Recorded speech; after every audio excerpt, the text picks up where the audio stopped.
إن الحمد لله نحمده ونستعينه ونستغفره ونعوذ بالله من شرور أنفسنا وسيئات أعمالنا من يهديه الله فلا مضل له ومن يضلل فلا هادي له وأشهد أن لا إله إلا الله وحده لا شريك له وأشهد أن محمدا عبده ورسوله يا أيها الذين آمنوا اتقوا الله حق تقاته ولا تموتن إلا وأنتم مسلمون يا أيها الناس اتقوا ربكم الذي خلقكم من نفس واحدة وخلق منها زوجها وبث منهما رجالا كثيرا ونساء واتقوا الله الذي تساءلون به والأرحام إن الله كان عليكم رقيبا يا أيها الذين آمنوا اتقوا الله وقولوا قولا سديدا يصلح لكم أعمالكم ويغفر لكم ذنوبكم ومن يطع الله ورسوله فقد فاز فوزا عظيما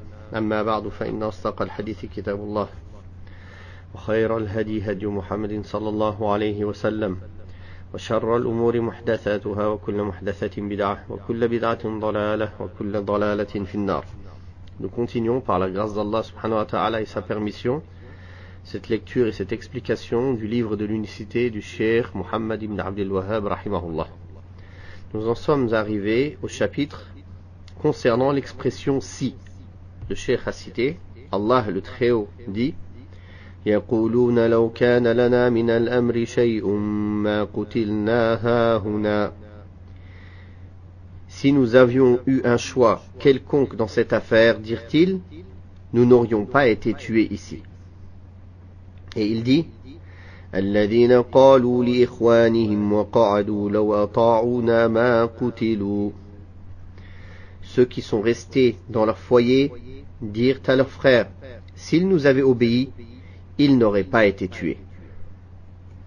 Dans le recueil de hadith authentique de Muslim, Abu Hurayrah radiyallahu anhu rapporte que le prophète sallallahu alayhi wa sallam a dit, recherche avec énergie ce qui t'est bénéfique. Prends aide auprès d'Allah et ne faiblis jamais. Si quelque chose t'arrive, ne dis pas si j'avais fait cela, il se serait produit telle et telle chose.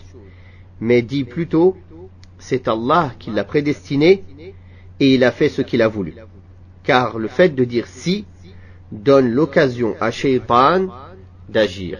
Dans ce chapitre, l'auteur a cité cette interdiction de dire si de manière à s'opposer au destin ou à s'opposer à la législation d'Allah ou bien que ce soit contraire à la patience.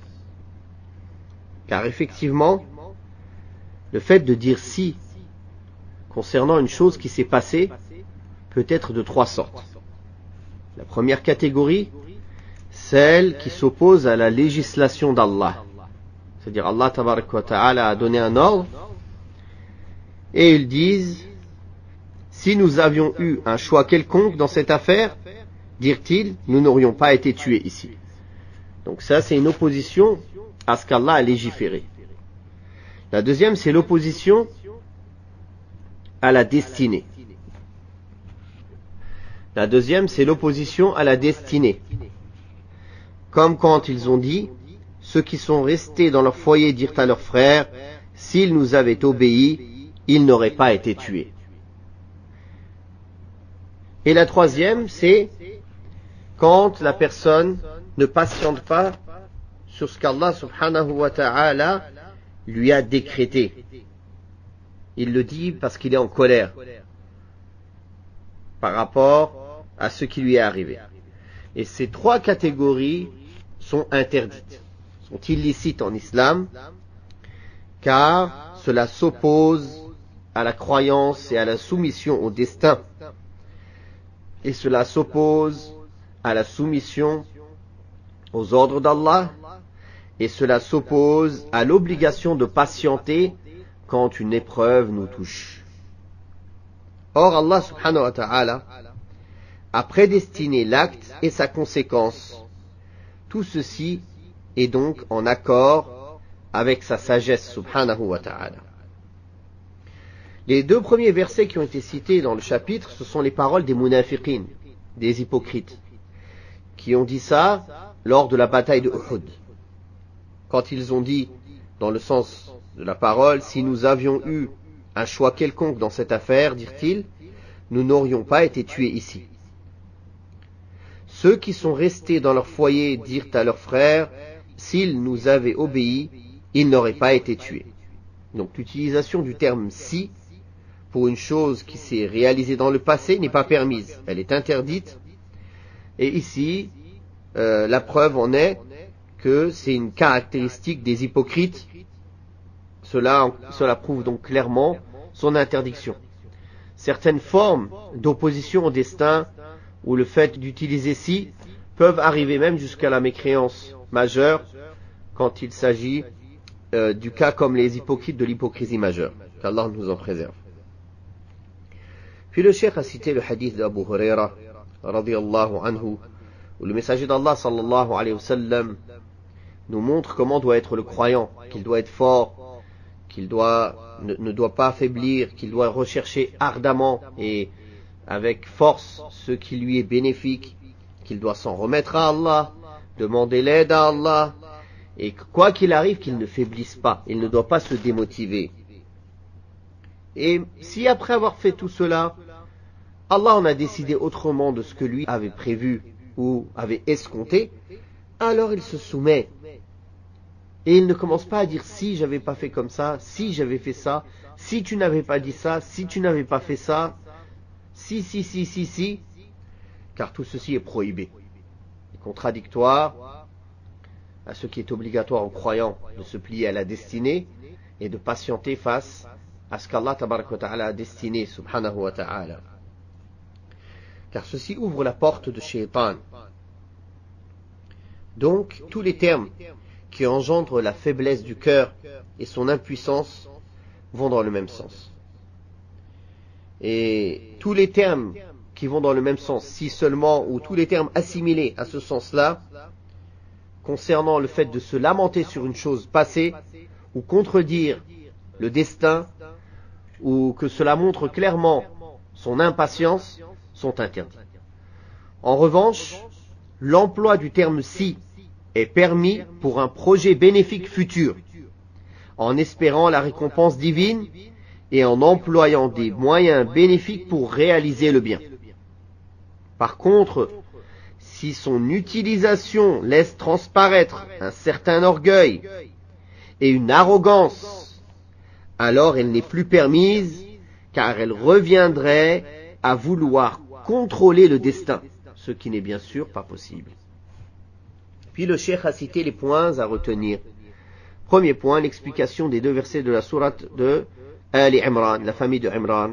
Deuxième point, l'interdiction claire de l'usage du terme si lorsque quelque chose nous arrive. Troisièmement, la cause de l'interdiction de ce terme est que ce dernier donne l'occasion à Shaitan d'agir. Quatrièmement, l'orientation vers la bonne parole. C'est-à-dire, comme le prophète sallallahu alayhi wa sallam a dit, de dire qaddarallahu wa ma sha'a fa'al. Allah l'a destiné ainsi, et ce qu'il a voulu, il l'a fait. Dans une autre version, qadarullahi wa ma sha'a fa'al. Ceci est la destinée d'Allah, et ce qu'il a voulu, il l'a fait.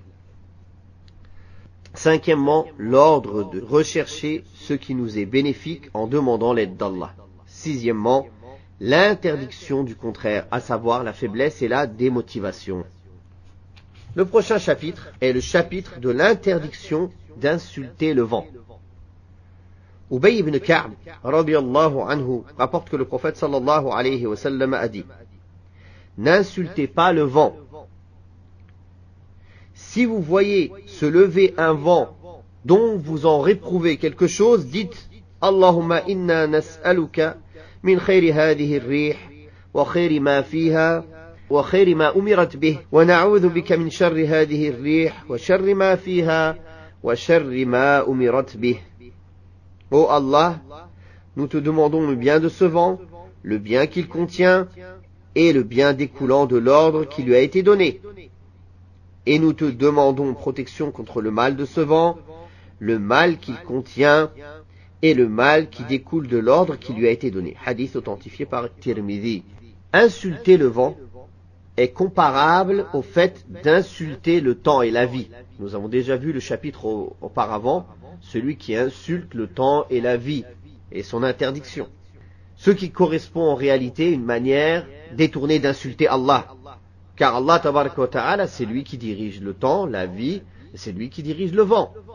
En effet, c'est Allah tabaraka wa ta'ala qui décide de diriger le vent comme il le veut, subhanahu wa ta'ala.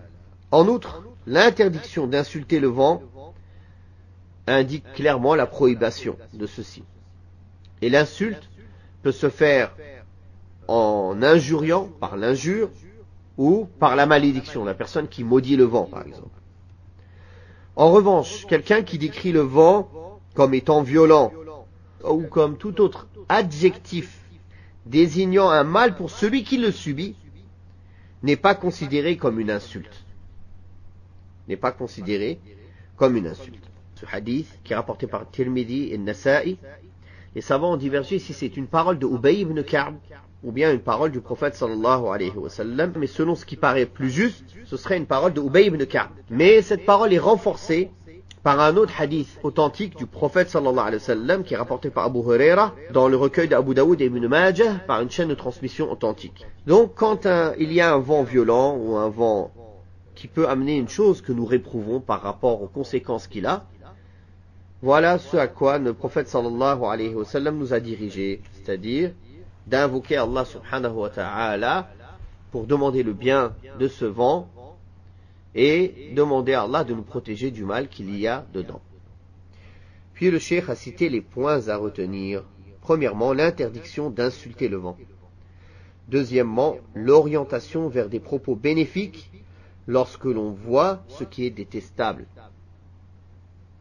ou bien lorsque l'on voit ce que l'on réprouve. Troisièmement, le prophète sallallahu alayhi wa sallam nous indique que le vent obéit à un ordre.